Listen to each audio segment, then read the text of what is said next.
ભુજમાં telephone district manager કચેરી સામે બીએસએનએલના કર્મચારીઓએ પોતાની માંગણીઓના સંદર્ભમાં એક દિવસની ભૂખ હડતાળ શરૂ કરી. ભુજમાં general manager telecom district Bhuj કચેરી સામે બીએસએનએલ એમ્પ્લોય યુનિયન દ્વારા ધરણા કરવામાં આવ્યા. સમગ્ર ભારતમાં આજે બીએસએનએલના કર્મચારીઓ પોતાની માંગણીઓ સરકારને મનાવવા ધરણા કરી રહ્યા છે. 7મા પગાર પંચના લાભો તથા 24 અન્ય પડતર માંગણીઓ સંદર્ભે ધરણા કરાયા. हमारी मांगे यूनाइटेड फॉर्म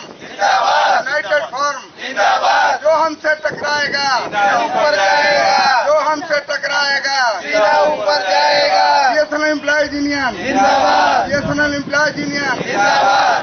સમગ્ર બાબતે યુનિયનના પદાધિકારી એમ ગણાત્રાએ જણાવ્યું કે BM Ganatra district president BSNL employees union આજની હડતાલ અમને ઉપરથી ઓર્ડર છે એ પ્રમાણે ભૂખ હડતાલ કરવાની હતી. એ 20/9ની ભૂખ હડતાલ કરી છે અને અમારા જે 7મું પગાર પંચ અને જે જૂની 24 માંગણીઓ છે એ 24 માંગણીઓના અનુસંધાનમાં આજની ભૂખ હડતાલ છે. આખા ભારતમાં આજે ભૂખ હડતાલ છે.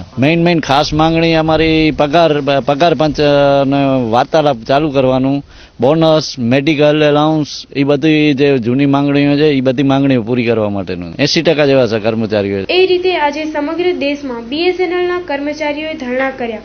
એ રીતે ભુજમાં પણ ધરણા કરાયા.